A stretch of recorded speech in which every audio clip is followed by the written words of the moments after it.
Hello students, welcome back to my channel. Class 8 रायो Martin प्रश्नबिचित्रा 2024 द्वितीय पर्यायक्रमिक मूल्यायन इतिहासेर आगे क्लासे आमरा मॉडल कोয়েশ্চেন पेपर 4টা सल्व करेছিলাম, তাই আজ আমরা সলভ করছি মডেল কোয়েশ্চেন পেপার 5।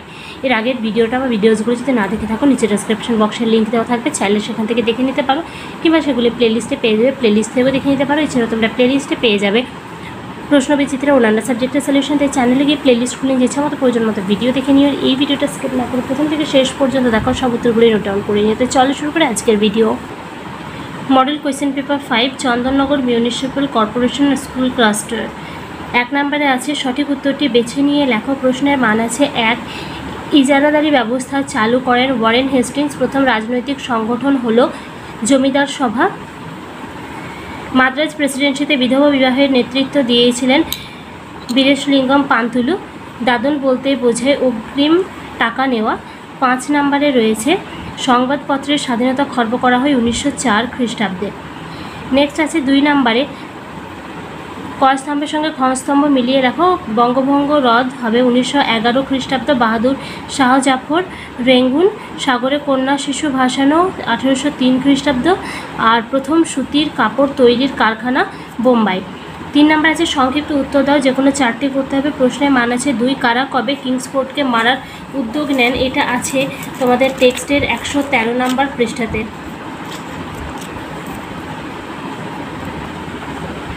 1908 খ্রিস্টাব্দে 30শে এপ্রিল ক্ষুদিরাম বসু আর প্রফুল্ল চাকি। পূর্ণবাক্যে উত্তরটা লিখবে। হস্তশিল্প ধ্বংসের 2টি ফলাফল দেখো, এটা আছে 125 নম্বর পেজে রায় মার্টিনের। হস্তশিল্পে ধ্বংসের ফলাফল লিখবে 1813 খ্রিস্টাব্দের মধ্যে একদিকে ব্রিটেনের বাজারে ভারতীয় বস্ত্রের রপ্তানি বন্ধ হয়ে যায়, অন্যদিকে দেশীয় বাজারে বিদেশি পণ্যের সঙ্গে অসম প্রতিযোগিতায় ধ্বংসের মুখে পড়ে ভারতীয় হস্তশিল্প। এর ফলে 1 নম্বর দেবে শিল্পে নিযুক্ত বহু মানুষ কর্মহীন হয়ে পড়ে। 2 নম্বর বিপুল সংখ্যক কর্মচ্যুত শিল্প শ্রমিক ও কারিগরি জীবিকার প্রয়োজনে কৃষিকাজে নিযুক্ত হতে উৎসাহী হয়, ফলে কৃষি অর্থনীতির উপর বাড়তি চাপ পড়ে। 2টো ফলাফল বলেছে, তো 2টোই লিখবে। 3 নম্বর আছে রেলপথ নির্মাণ করতে গিয়ে পরিবেশের উপর কী প্রভাব পড়েছিল? আছে রায় মার্টিনের 127 পেজে লিখবে। ভারতের পরিবহন ব্যবস্থার ইতিহাসে ব্রিটিশ শাসনকালে রেলপথ নির্মাণের বিষয়টি ছিল অত্যন্ত গুরুত্বপূর্ণ একটি ঘটনা।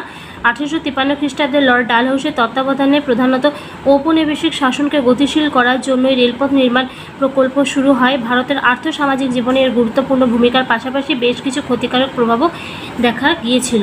পরিবেশের উপর রেলপথ নির্মাণের প্রভাব, তো এখানে আছে রেলপথ নির্মাণ করতে গিয়ে পরিবেশের উপর কী প্রভাব পড়েছিল। এখানে ভূমিকাটা না লিখে তোমরা ডিরেক্ট পরিবেশ উপর রেলপথ নির্মাণের প্রভাব এখান থেকে লিখতে পারো। রেলপথ নির্মাণ প্রকল্পের ফলে পরিবেশের উপর নেতিবাচক প্রভাব পড়েছিল। 1 নম্বর দেবে সংক্রামক ব্যাধির উদ্ভব। রেলপথ স্থাপনের ফলে স্বাভাবিক জল নিকাশি ব্যবস্থা ক্ষতিগ্রস্ত হয়, ফলে বিভিন্ন ধরনের সংক্রামক ব্যাধির উদ্ভব হয় এবং তা দ্রুত ছড়িয়ে পড়তে থাকে। আর পরিবেশ দূষণটা একটু ছোট রয়েছে, এটা দিয়ে দিতে পারো যে রেলপথ নির্মাণ করতে গিয়ে অনেক গাছ ও জঙ্গল কেটে ফেলা হয়, ফলে পরিবেশ মারাত্মকভাবে দূষিত হয়। নেক্সট কোয়েশ্চেন রয়েছে 4 নাম্বার, হিন্দু মেলার অপর নাম কি?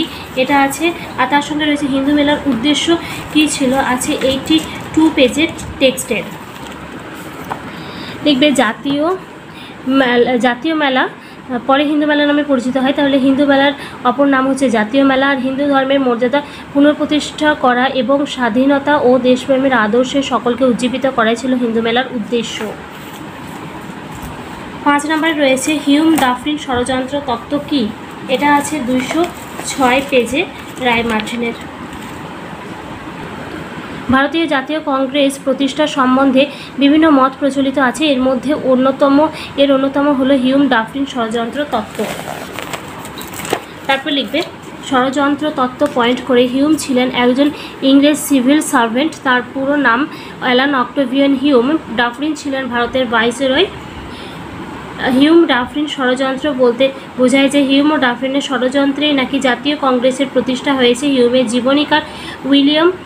জীবনীকার উইলিয়াম ওয়েডারবার্নের জাতীয় কংগ্রেস প্রতিষ্ঠার এই তত্ত্ব হিউম ডাফরিন ষড়যন্ত্র নামে পরিচিত। জাতীয় কংগ্রেস প্রতিষ্ঠার ক্ষেত্রে হিউমের বিশেষ ভূমিকা ছিল, কিন্তু ডাফরিন কংগ্রেসকে আনুবীক্ষণিক সংকল্প বলে ব্যাখ্যা করেন, তাই ষড়যন্ত্র তত্ত্বটি কাল্পনিক ও ভিত্তিহীন। 4 নম্বর আছে নিচে যে কোনো একটি প্রশ্নের উত্তর দাও। প্রশ্নের মান আছে 3। ঊনবিংশ শতকের সমাজ সংস্কারে রামমোহন রায়ের ভূমিকা কী ছিল? আছে 142 পেজে রায়মার্টিনের।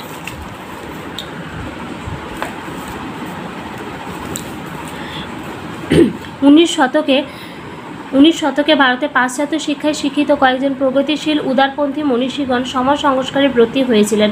তাদের মধ্যে বিশেষভাবে উল্লেখযোগ্য হলেন ভারতের সমাজ সংস্কার আন্দোলনের পথিকৃৎ রাজা রামমোহন রায়। রাজা রামমোহন রায়ের সমাজ সংস্কার। 1 নম্বর ব্রাহ্ম সমাজ। রাজা রামমোহন রায় 1815 খ্রিস্টাব্দে কলকাতা আত্মীয় সভা প্রতিষ্ঠা করেন। পরবর্তীকালে 1828 খ্রিস্টাব্দে প্রতিষ্ঠিত হয় ব্রাহ্ম সভা এবং যা পরে ব্রাহ্ম সমাজ নামে খ্যাতি লাভ করে। ব্রাহ্ম সমাজ ভারতের সমাজ সংস্কার আন্দোলনের অন্যতম প্রধান কেন্দ্রে পরিণত হয়েছিল। সতীদাহ প্রথা। রামমোহন রায়ের সমাজ সংস্কারের ক্ষেত্রে শ্রেষ্ঠ কীর্তি হল সতীদাহ প্রথার বিরুদ্ধে আন্দোলন। তার আন্দোলনের ফলে ভারতের governor general Lord William Bentinck 1829 খ্রিস্টাব্দে 17 নম্বর রেগুলেশন জারি করে সতীদাহ প্রথা নিষিদ্ধ বলে ঘোষণা করেন। নারীদের সম্পত্তির অধিকার। স্বামীর মৃত্যুর পর তার বিধবা স্ত্রী যাতে স্বাধীনভাবে বেঁচে থাকতে পারে তা নিশ্চিত করতে রামমোহন রায় নারীদের সম্পত্তির উত্তরাধিকারের স্বীকৃতির জন্য আন্দোলন করেন। বাল্যবিবাহ, বহুবিবাহ, জাতিভেদ প্রথা ও বিধবা বিবাহ প্রভৃতির বিরোধিতা। রামমোহন বাল্যবিবাহ, বহুবিবাহ ও জাতিভেদ প্রথার বিরোধী ছিলেন। তিনি অসবর্ণ বিবাহ, বিধবা বিবাহ ও স্ত্রী শিক্ষা প্রসারের জন্য আন্দোলন করেছিলেন। এই কারণে রবীন্দ্রনাথ ঠাকুর বলেছেন, রাজা রামমোহন রায় হলেন ভারতের ইতিহাসে আধুনিক যুগের অগ্রদূত। বঙ্গভঙ্গের পশ্চাতে লর্ড কার্জনের উদ্দেশ্য কী ছিল? এটা আছে 196 পেজে রায়মার্টিনের।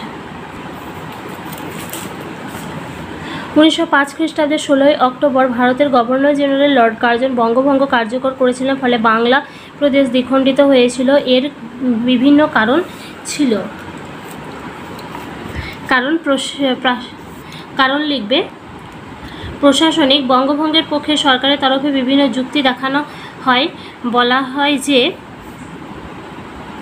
অবিভক্ত বাংলা প্রদেশের আয়তন খুব বড়। একজন গভর্নরের পক্ষে এত বড় প্রদেশের শাসন পরিচালনা করা কষ্টকর। 2 নম্বর কলকাতা থেকে সুদূর পূর্ব বাংলাকে ভালোভাবে শাসন করা সম্ভবপর নয়।